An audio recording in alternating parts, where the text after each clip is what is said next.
We're going to talk about our first method of graphing linear equations, which is finding a table of values. There's actually going to be three different methods of graphing. And to be honest, this is the most time-consuming and the most tedious one. But we start with this one because it really helps you understand what's going on with these linear equations. So we have y equals 2x plus 1, and it says we're going to make a table of solutions. So here we are going to put our x, here we're going to put y, and in the middle we're going to put what y equals, which in this case is 2x plus 1. Okay, and we're going to choose some values of x. Now, technically, I'm going to put an arrow here. You get to choose these, and you can use whichever ones you want. But notice our coordinate plane is kind of tiny. We don't have tons of room. So we want to try and keep our numbers, first of all, as small as possible so that we're not kind of jumping off of our graph too much. And we also kind of want to see what's going on in both the positives and the negatives. So I think a lot of people kind of just want to jump into using 1, 2, 3, 4, 5 for our x. And like I said, it's not that it's wrong. But if you did 1, 2, 3, 4, 5, there's a good chance that a lot of those points aren't going to fit on your coordinate plane. So you can choose the x's. However, I'm going to use what I like to call my go-to numbers. Okay, these are the numbers that I'm going to use the most often. Okay, and you're going to see that it gives us a little bit of variation as to our coordinate plane. So my go-to numbers are going to be -2, -1, 0, 1, and 2. A couple positives, a couple negatives, all the numbers are very small, and 0 is just usually a very good number to plug in anyway. So what we're going to do with these x's is now take them and plug them into this equation and figure out what the y is going to be. So for our first one, it's 2x plus 1, so we're going to say 2 times -2 plus 1, and then you do the math. So 2 times -2 is -4, and -4 plus 1 is -3. And then the next one is 2 times -1 plus 1. 2 times -1 is -2, plus 1 is -1. 2 times 0 plus 1, that's 0, plus 1 is 1. 2 times 1 plus 1 is 3. And then 2 times 2 plus 1 is 5. And then what you're going to do is take these x's and y's that first of all, you've chosen the x's, but then you've plugged it in to find its corresponding y. You're going to take that and put it together and create an ordered pair. So I'm not going to do this for every single one because it's a little time consuming, but my first ordered pair is going to be -2, -3. And then -1, -1. 0, 1, 1, 3, and 2, 5. And we're going to graph those on this coordinate plane. So -2, -3 is right here. -1, -1, 0, 1, 1, 3, and 2, 5. And you should notice that they do lie in a straight line, and that is why they are called linear functions. Okay, the word line is in linear. They form a straight line. Now, it's not only these x values. These are just the x values that we chose to help us graph. It could go beyond 2. It could go this way past -2. It can be decimals and fractions and anything in between. So that's why we are now going to take these points and connect them with a straight line. Okay.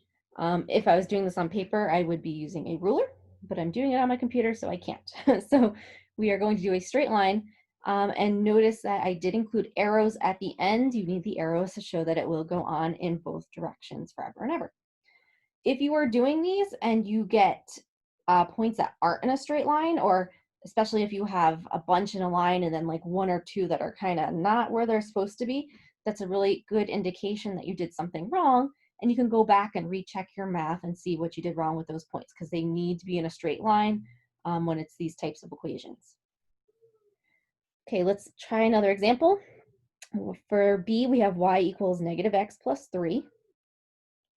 So I'm putting my x my y, and then my negative x plus 3 in the middle. Okay, I'm going to use my same go-to numbers, so -2, -1, 0, 1, and 2. And we have to be very careful in this one plugging in our x's, and you'll see why. Because when we go to plug things in, we have a negative from the equation itself, but now we're plugging in a -2. So a -2 makes that a +2, and 2 plus 3 is 5. We now have a negative from the equation, plug in a -1. So -1 is 1, plus 3 is 4. -0, technically we didn't even really have to write that because there's no such thing as -0, it's just 0, and 0 plus 3 is 3.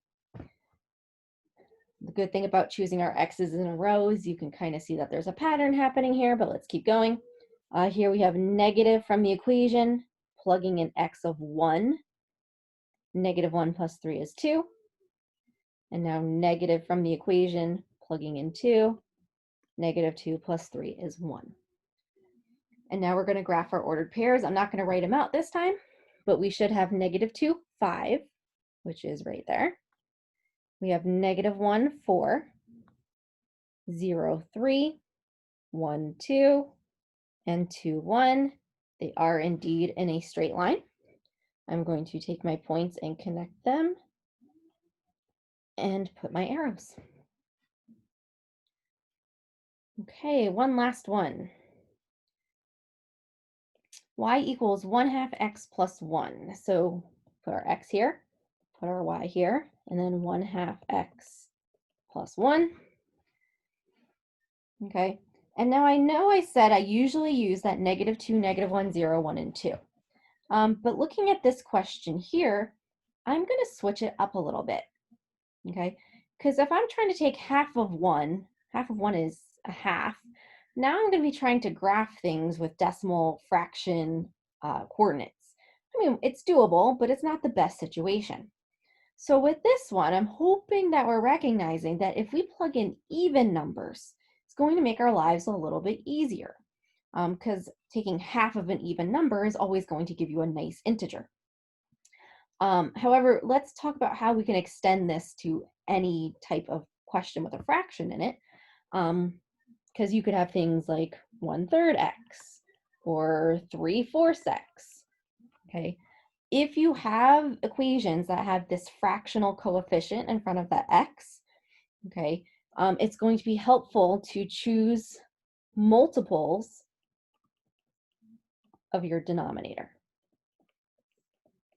Okay, that's going to keep your values with nice numbers, okay, and it will make it easier to graph as you go on. Okay, so I'm going to use my same idea. I'm still going to use my negatives and positives, but I'm going to do -4, -2, 0, 2, and 4 this time because our denominator is 2, so I'm using multiples of 2.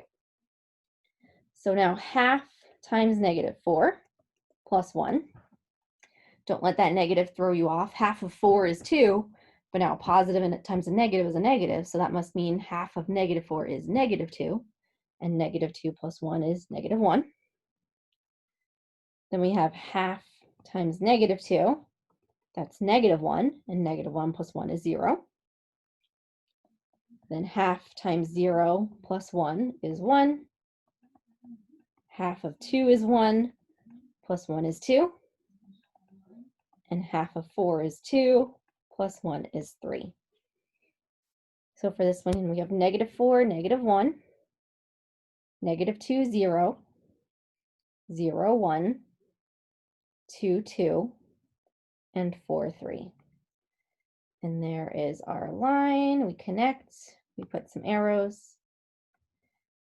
And that is how we graph linear equations using tables of values.